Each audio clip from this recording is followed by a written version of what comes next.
प्यारे दर्शकों नमस्कार। आइए नजर डालते हैं हमारे प्यारे राज्य हरियाणा की तमाम बड़ी खबरों पर। वीडियो शुरू करने से पहले कमेंट बॉक्स में जय हिंद लिखकर हमें सपोर्ट करें। तो चलिए शुरू करते हैं। सरकारी स्कूलों की बदली की तस्वीर, शिक्षा विभाग ने तैयार किया मास्टर प्लान, शिक्षकों को करना होगा ये काम। हरियाणा के अंबाला में सरकारी स्कूलों की तस्वीर गैर तकदीर बदलने की तैयारी शुरू हो गई है। नए शैक्षणिक सत्र यानी 2025-26 के लिए शिक्षा विभाग ने अपना मास्टर प्लान तैयार कर लिया है। 1 अप्रैल से स्कूलों में दाखिलों का मेला लगने वाला है और इस बार अंबाला शिक्षा विभाग ने एक बड़ा लक्ष्य निर्धारित किया है, जिसमें शिक्षकों को भी जिम्मेदारी दी गई है कि वे घर घर जाकर एडमिशन बढ़ाने में सहयोग करें। अंबाला के जिला शिक्षा अधिकारी सुधीर कालड़ा ने स्पष्ट किया है कि विभाग का फोकस केवल नामांकन की संख्या बढ़ाना ही नहीं बल्कि शिक्षा की गुणवत्ता में सुधार करना भी है। मौसम का यू टर्न, 24 घंटे में पूरे हरियाणा में झमाझम। आज भी छिटपुट बूंदाबांदी के असर, जाने कब तक रहेगा असर। हरियाणा में एक बार फिर पश्चिमी विक्षोभ के सक्रिय होने से मौसम का मिजाज पूरी तरह बदल गया है। पिछले 24 घंटों से प्रदेश के लगभग सभी हिस्सों में रुक रुक कर बारिश का दौर जारी है। चौधरी चरण सिंह हरियाणा कृषि विश्वविद्यालय के मौसम वैज्ञानिक डॉक्टर चंद्रशेखर डागर के अनुसार इस बेमौसम बारिश ने जहां आम जनमानस को गर्मी से राहत दी है, वहीं किसानों की चिंता बढ़ा दी है। डॉक्टर डागर ने बताया कि पिछले 24 घंटों के दौरान हरियाणा में अधिकांश जिलों में मध्यम बारिश दर्ज की गई है। ये कुछ क्षेत्रों में 20 मिलीमीटर तक दर्ज की गई है।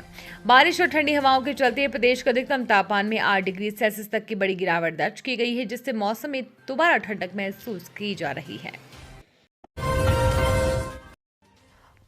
हरियाणा में किसानों की हुई मौज, 1122 करोड़ की परियोजनाओं की मिली मंजूरी। प्रधानमंत्री राज्य कृषि विकास योजना PMRKVY के अंतर्गत हरियाणा राज्य स्तरीय स्वीकृति समिति ने वित्त वर्ष 2026-27 के लिए लगभग 1122 करोड़ रुपए की व्यापक वार्षिक कार्य योजना को मंजूरी दी है। यह निर्णय वीरवार को मुख्य सचिव अनुराग रस्तोगी की अध्यक्षता में हुई बैठक में लिया गया। बैठक के दौरान वर्तमान में चल रही योजनाओं की प्रगति की समीक्षा भी की गई तथा आगामी वर्ष 2026-27 के लिए कार्य योजना को अंतिम मंजूरी दी गई है। इस कार्य योजना का उद्देश्य कृषि उत्पादकता बढ़ाना, सतत कृषि पद्धतियों को बढ़ावा देना, सिंचाई दक्षता में सुधार करना तथा राज्य में कृषि अवसंरचना को मजबूत करना है। अनुराग रस्तोगी ने योजनाओं के प्रभावी क्रियान्वयन, निधियों के समयबद्ध उपयोग और विभिन्न विभागों के बीच तालमेल बढ़ाने पर जोर दिया। इस दिन होगी हरियाणा कैबिनेट की अहम बैठक, सीएम नवाब सिंह सैनी करेंगे अध्यक्षता। इस वक्त की चंडीगढ़ से बड़ी खबर सामने आ रही है। हरियाणा सरकार की कैबिनेट बैठक 24 मार्च को आयोजित की जाएगी, जिसमें कई अहम फैसलों पर मुहर लग सकती है। प्राप्त जानकारी के अनुसार हरियाणा कैबिनेट की बैठक 24 मार्च मंगलवार को सुबह 11 बजे हरियाणा सिविल सचिवालय की 4थी मंजिल पर आयोजित होगी। ये बैठक मुख्यमंत्री नवाब सिंह सैनी की अध्यक्षता में होगी, जिसमें मंत्रिपरिषद के सभी सदस्य शामिल होंगे। बताया जा रहा है कि इस बैठक में प्रदेश से जुड़े विभिन्न महत्वपूर्ण मुद्दों और नीतिगत फैसलों पर चर्चा की जाएगी।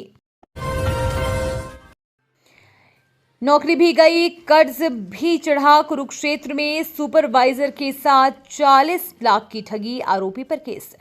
हरियाणा के कुरुक्षेत्र जिले में एक फैक्ट्री सुपरवाइजर के नाम पर करीब 40 लाख रुपए का लोन लेने का मामला सामने आया है। आरोप है कि फैक्ट्री संचालक ने फर्जी दस्तावेज तैयार कर सुपरवाइजर के नाम पर 3 कारों का लोन लिया और बाद में किस्तें भरना बंद कर दिया। पीड़ित सुनील कुमार निवासी दबखेड़ी ने पुलिस को दी शिकायत में बताया कि वह पिछले करीब 9 वर्षों से एक फैक्ट्री में सुपरवाइजर के पद पर काम कर रहा था। उसकी मासिक सैलरी 24,000 रुपए तय थी, लेकिन उसे पूरी सैलरी नहीं दी जाती थी। मालिक उसे थोड़ी थोड़ी रकम देता और कहता कि बाकी पैसे जमा हो रहे हैं, जिन्हें बाद में एक मुश्त दे दिया जाएगा। पीड़ित के अनुसार जनवरी 2025 में आरोपी ने उसे कार दिलवाने और गुरुग्राम की कंपनी में लगाने का झांसा दिया। इसके बाद फरवरी में आरोपी ने अपने साथियों के साथ उसे बुलाकर उसका आधार कार्ड और पैन कार्ड ले लिया।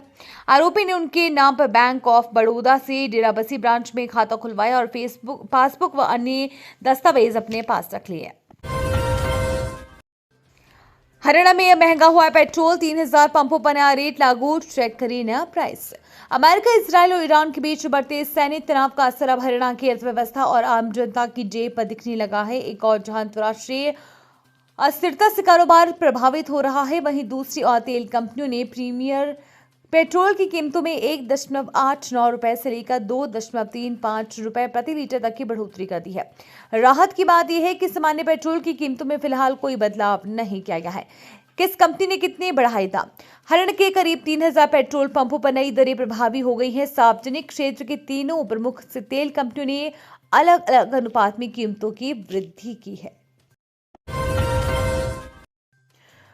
हरियाणा में नशा तस्करी का फैमिली बिजनेस तबाह। मां बेटा 27 लाख की हीरोइन और गांजे के साथ गिरफ्तार। हरियाणा के जींद जिले के नरवाना से नशे के कारोबार पर प्रहार करती हुई एक बड़ी खबर सामने आ रही है। सीआईए स्टाफ नरवाना ने नशा तस्करी के ऐसे गिरोह का पर्दाफाश किया है जिसमें मां और बेटा मिलकर नशे का काला कारोबार चला रहे थे। पुलिस ने दोनों को भारी मात्रा में हीरोइन और गांजे के साथ रंगे हाथों काबू किया है, जिसकी अंतर्राष्ट्रीय बाजार में कीमत करीब 27 लाख रुपए आंकी गई है। नशे के खिलाफ चलाए जा रहे विशेष अभियान के तहत सीआईए स्टाफ को गुप्त सूचना मिली थी कि चमेला कॉलोनी निवासी एक महिला उसका बेटा नशा तस्करी में लिप्त है। सूचना के अनुसार दोनों आरोपी मोहलखेड़ा रेलवे ओवरब्रिज पर नशे की सप्लाई देने के लिए पहुंचने वाले थे, तभी पुलिस ने जब्त कर लिया। ये थी आज की फटाफट खबरें। हम मिलेंगे अगले बुलेटिन में, तब तक के लिए धन्यवाद और जय हिंद।